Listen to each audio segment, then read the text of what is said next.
मैं प्रांजल कश्यप स्वागत करती हूँ आपका मुरादाबाद दर्शन के हमारे इस एपिसोड में, जहाँ हम आए हैं काशीराम नगर से सटे पॉकेट A3 इलाके में।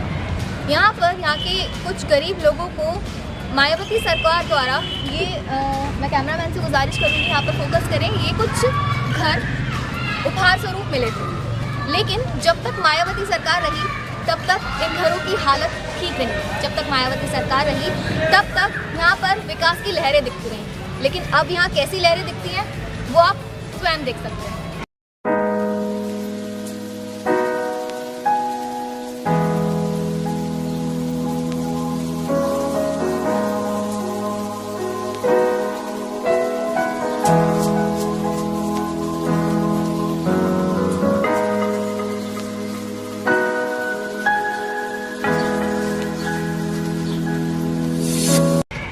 बात ये आती है कि सरकार का वक्त बदलते ही लोगों का वक्त बदल गया।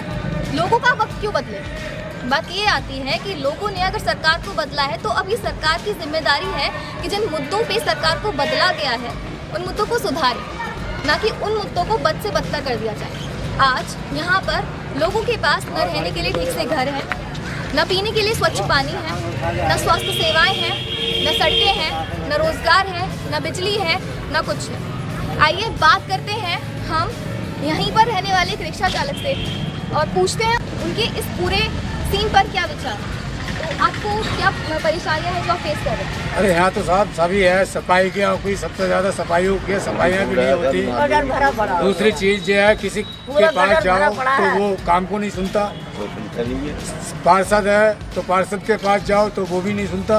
क्या मुद्दे हैं जो आप चाहते हैं कि 2022 के चुनाव के मुद्दे बने? अरे हम तो साहब यही है कि हमारी ये सड़कें उड़के सही होना चाहिए और पानी व्यवस्था होना चाहिए और मकानों की हालत जो बेकार है वो होना चाहिए। आखिरी बार सड़क कब पड़ी थी यहाँ पे? आखिरी बार वही मायावती ने अपनी डलवाई थी, उसके बाद पड़ी नहीं है। फिर तो 2 बार सरकार बदल गई तो उसके बाद में भी कोई नहीं हुआ, कुछ नहीं हुआ। आपने पार्षद के पास जाके, सभासद के पास जाके, सबके पास जाते हैं मगर कोई नहीं सुनता है इसके। कोई नहीं सुनता। कोई क्यों नहीं सुनता? अब क्या पता साहब, वो तो उन लोगों को पता होगा क्यों नहीं सुनते। नगर निगम वाले यहाँ पे पानी नहीं आता तो वो आपका नगर निगम वालों को भी बुलाते हैं तो उन्हें पैसे चाहिए तब सही करके मोटर जाते हैं। नल समरवाओ तो पैसे दो। पैसे क्यों दो? तो आपका हक है। अरे हक तो है, जब वो नहीं संभालेंगे तो बताओ कहाँ से संभाल देंगे। तो ये देखिए, और आप बताइए रोजगार के मुद्दों पर आपका क्या विचार है? रोजगार भी कुछ नहीं। रोजगार क्या है, किसी पर यही है कि भाई कोई अपने कैसे कमा रहा है, कोई कैसे कमा रहा है, काम करना है और क्या। तुम्हारे बच्चा का बेटा काम किया। आप कैसे रहते हैं यहाँ? कैसे रहते हैं? मकान भी है। मकान भी नहीं है, आप कैसे गुजारा करते हैं? आप आपने अभी बताया आपके घर में कोई कमाने वाला भी नहीं है, तो आप कैसे गुजारा करते हैं? ऐसे तो बेचारे कहीं कैंसर मिलती है, कोई दे देता हो जाता है। उसमें क्या खाना है, क्या कुछ भी कर सरकार ने आपकी कोई मदद करी इस विषय पे? आप कभी गए अपने जनप्रतिनिधि के पास? गए आप कभी अपने पार्षद के पास, सभासद के पास, विधायक जी के पास? अरे कितना भी जाओ भैया, लॉकडाउन में भी पार्षद ने अपनी सिरकोई के लिए बांटा, इधर के लिए किसी को कुछ भी ना दिया। कभी आते हैं यहाँ पे आपके जनप्रतिनिधि? कभी आए? कोई नहीं आते हैं। वोट मांगने भी आते हैं? वोट मांगने आते हैं बस, और बाकी कभी तो ये था यहाँ का सच। ये कुछ नहीं, लोगों का आक्रोश है। हमने इन्हें पैसे देके बोलने के लिए नहीं कहा है, हम कोई चुनाव के पर्पस से यहाँ पर नहीं आए हैं, लेकिन ये ज़मीनी हकीकत है। वो ज़मीनी हकीकत जो हमने आपसे वादा किया है हम आपको दिखाएंगे। ये वो ज़मीनी हकीकत है जो आपसे हर नेता, चाहे वो किसी भी पार्टी का हो, चाहे वो किसी भी समुदाय का हो, किसी भी दल से हो, कभी भी इन मुद्दों पर बात करने से हमेशा कतराते हुए पाए जाएंगे। ये वो मुद्दे हैं जो कभी भी नहीं उठते।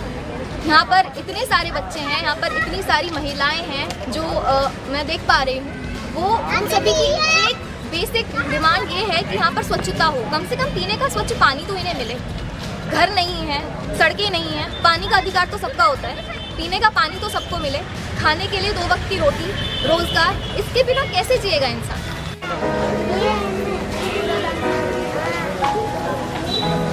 जैसा मैंने पहले बताया था कि आ चुके हैं पॉकेट A3 में, वार्ड नंबर 20 में, और आपकी एक ऐसी अम्मा जी से बातचीत करवाने जा रहे हैं जो आपको पूरे पॉकेट A3 की सच्चाई अपने मुंह से बताने वाली है।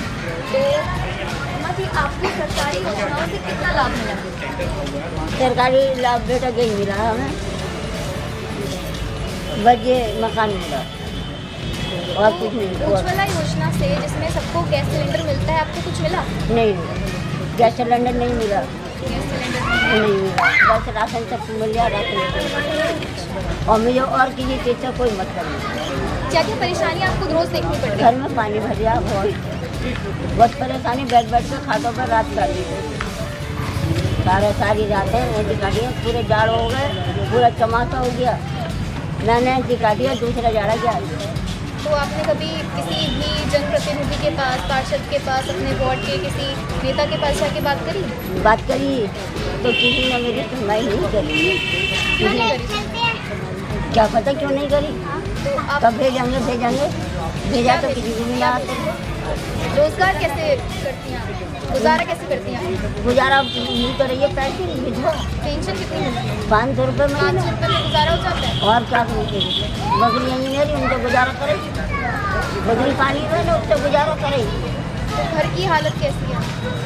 घर की हालत ये देख लो कैसी है, कोई नहीं सुनवाई करती। और मेरी मजा जो कपड़े रहते सब खाते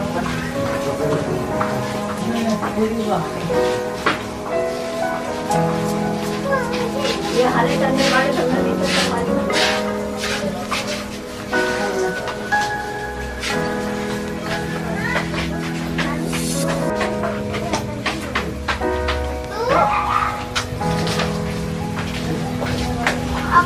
तो जैसा कि आप सुन सकते हैं कि यहाँ पर हर एक परेशानी को बहुत ज़्यादा नज़दीकी से हमने दिखाने की कोशिश की है।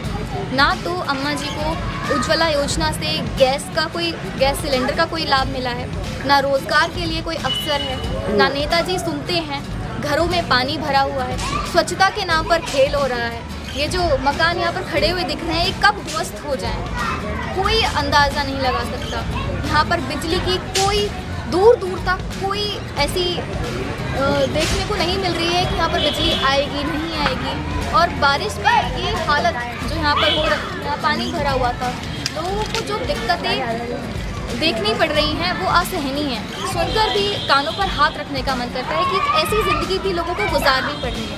मेरे सामने एक पार्क है, जो पार्क के नाम पर मजाक हुआ है और इस पार्क को बनाने की बातें की गई थी, लेकिन अब यहाँ पर कूड़ेदान जैसा एक बड़ा सा कूड़ेदान बन गया है। और यही वो दिक्कतें हैं जो यहाँ के पॉकेट ए थ्री के सभी लोग इस वार्ड 20 में देख रहे हैं। और ये तो सिर्फ एक कहानी थी, ऐसी आपको सैकड़ों कहानियाँ मिलेंगी, हर घर से एक नई कहानी मिलेगी। तो हमारी कोशिश यही रहेगी कि हम ज़्यादा से ज़्यादा कहानियों को आप तक पहुँचाएँ, ज़मीनी हकीकत तक को आपसे रूबरू कराएं। और 2022 के चुनाव में आप किसे चुनते हैं ये आपको बताएं। आपकी सरकार वो होनी चाहिए जो आपके मुद्दे उठाए, वो नहीं जो सिर्फ अपने जुमले सुनाए, जो सिर्फ अपने पैसे। तो हम इसी के जस्ट पीछे आए हैं और यहाँ पर हमने देखा एक सरकारी नल, जिसके आगे ही एक बहुत खूबसूरत सा नाला बन रहा है। नल में पानी पी कर करेंगे क्या, बदबू आती है, टैंक खराब होना रह रहा है। सफाई कर्मचारियों से कहो तो नगर निगम में रिपोर्ट दो, ये करो वो करो, वो कहते हैं तो उन्हें प्राइवेट बिल्डिंग वाले सब पैसे इकट्ठा कर देते हैं। हम लोग तो किसी मंदिर पर रहते हैं, सरकार ने टैंक लगा रहा है, टैंक का पानी स्वच्छ आता है, समर से भी लगा हुआ है, होनी चाहिए सरकारी पानी जो है होनी चाहिए। पर जो आप किसी मंदिर पर रहते हैं स्वच्छता से रिलेटेड कोई परेशानी तो आप देख रहे हैं? बाकी तो कोई परेशानी बारिश है तो ज़्यादा दिक्कत होती है। चारों तरफ की सड़क बनी है, पता नहीं इसका नंबर कब आया है। आपने कहा जनप्रतिनिधियों से बातचीत होगी आपकी कभी? नहीं, कहते हैं काफ़ी लोग कहते हैं कि हम बराबर दे रहे हैं लिख के। जैसे कि देखा आपने कि यहाँ की जो सड़कें हैं वो अब तक निर्माण में आई नहीं। लोग एप्लीकेशंस पर एप्लीकेशंस देके थक चुके हैं, सरकार के जनप्रतिनिधियों से गुहार लगाते लगाते थक चुके हैं और अब उन्होंने ये सब करना छोड़ दिया है। क्योंकि कब तक करेंगे, कब तक वो बार बार जाएंगे? सभी भरे हुए हैं। तो जैसे कि आपने देखा यहाँ पानी के नल के नीचे ऐसे खूबसूरत से नाले बह रहे हैं, घरों के आगे सड़कें हैं जो बारिश में अंदर बन जाते हैं। यही वो मुद्दे हैं जो हम आगे भी उठाएंगे। और हम अभी इस वक्त वार्ड नंबर 20 में, वार्ड नंबर 20 का इलाका वार्ड नंबर 10 के इलाके से बिल्कुल मिला हुआ है। और वार्ड नंबर 10 से हमारी मुलाकात हुई है नरेश जी से, जो अपने कुछ विचार व्यक्त करना चाहते हैं सरकार की कुछ नीतियों पर, उनके किए गए कामों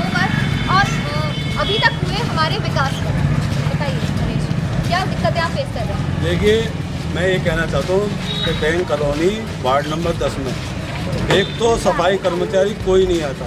कई बार शिकायत करी, मुख्यमंत्री कार्यालय लखनऊ मैंने शिकायत करी, वहाँ से एक दिन आया जो हेड जमादार, वहाँ से 2 सफाई कर्मचारी को लेके आया, वो सफाई कर गया। उसके बाद कूड़ा ऐसे ही रह गया, वो उठा के नहीं ले गया, वो फिर वापिस नाली में चला गया। दूसरा ये, हम तो शिकायत करते करते परेशान हैं। मुख्यमंत्री को शिकायत करी हमने, नगर आयुक्त को शिकायत करी, विधायक को शिकायत करी, तो कोई सुनने वाला नहीं है। सब टाला टूली कर देते हैं, जो काम है वो अधूरा छोड़ देते हैं। ऐसे 2022 में किसकी सरकार बनाएंगे आप? 2022 में तो सोचेंगे किसकी सरकार बनेगी, जो अच्छा काम करेगा वो सरकार बनेगी। वोट देंगे आप? वोट हम नहीं देंगे, किसी को वोट नहीं देंगे आपको। हम तो इतना दुखी हो गए कि हर सरकार से दुखी हो गए कि कोई नहीं सुनता। वोट लेने के बाद कोई नहीं सुनता, बिल्कुल। सब अपने अपने घरों में बैठ जाते हैं। जब वोट लेने नंबर आता है ना, तो हाथ जोड़ते हुए आते हैं घरों में, हमारा ख्याल रखो, हमारा ख्याल रखो। और उसके बाद जब जीत जाते हैं तो कोई नहीं है, कोई गरीब की कोई सुनता ही नहीं, बिल्कुल। तो मुद्दा सिर्फ एक सरकार का नहीं है, मुद्दा सिर्फ एक दल का नहीं है। मुद्दा ये है कि चुनाव के बाद कोई भी सरकार, कोई भी दल, कोई भी समुदाय लोगों तक नहीं पहुंचती। ना तो लोगों तक पहुंचती है, ना उनकी बातें सुनती है। उनके जो मुद्दे हैं वो बस किताबों में कहीं ना कहीं सिमट जाते हैं। लोगों की परेशानियां सिर्फ लोगों की रहती हैं, कभी नेताओं की नहीं होती। लोगों की जो मुसीबतें हैं सिर्फ वही फेस करते हैं, कोई नेता देखने नहीं आता। नेताजी आते हैं सिर्फ चुनाव से पहले और उसके बाद 5 साल तक ढूंढते रहिए। तो इसी के साथ बने रहिए मुरादाबाद दर्शन के साथ में। तो हम आ चुके हैं पॉकेट A3 की बिल्डिंग के सबसे टॉप फ्लोर पर, और जैसा कि आप देख सकते हैं मेरे पीछे मुरादाबाद महानगर यानी कि हमारी पीतल नगरी की एक बहुत खूबसूरत तस्वीर हम आराम से देख सकते हैं। लेकिन अगर हम वही नज़र घुमा के इस इलाके को देखते हैं तो लगता है कि क्या सच में ये इलाका मुरादाबाद में आता है।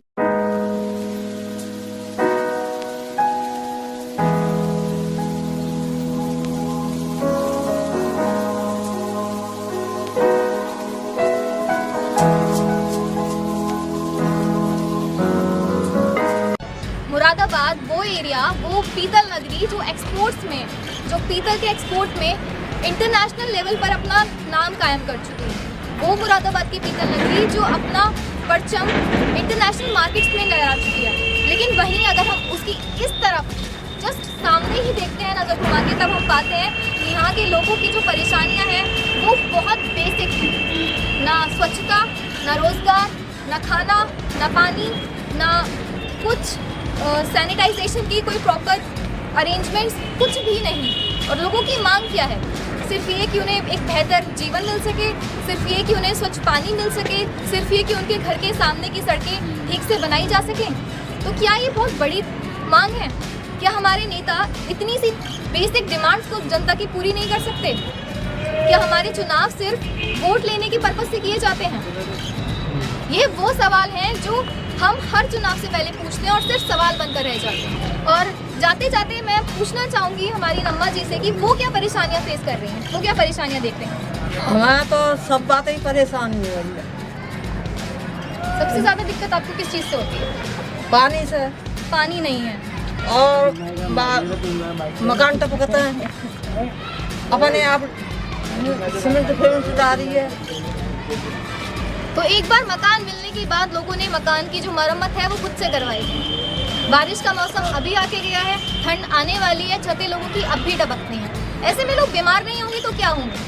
बच्चों की दवाई हरदम चले, बड़े की दवाई हरदम चले, और यहाँ पर कोई स्वास्थ्य केंद्र भी नहीं है। कोई ना है, जहाँ जाना है कोई नहीं है। सिर्फ कोई पूरे यहाँ से कितना दूर पड़ता है? कोई कैसी है, कोई मकानों से तरफ ना पर टंकी है, टंकी सामने। तो यहाँ पर ना तो स्वास्थ्य केंद्र है, ना स्वास्थ्य की कोई व्यवस्था है। लोगों को जरा से भी कोई परेशानी होती है तो उन्हें यहाँ से कई किलोमीटर दूर जाना पड़ता है। ऐसे में लोग जिंदगी जिएंगे कैसे? इन सबका जिम्मेदार कौन है? तो यही थे हमारे आज के कुछ मुद्दे। तो इन समस्याओं के साथ हम आपका सामना करवाते रहेंगे, आपको ऐसी कहानियों से रूबरू करवाते रहेंगे। देखते रहिए और बने रहिए मुरादाबाद दर्शन के साथ।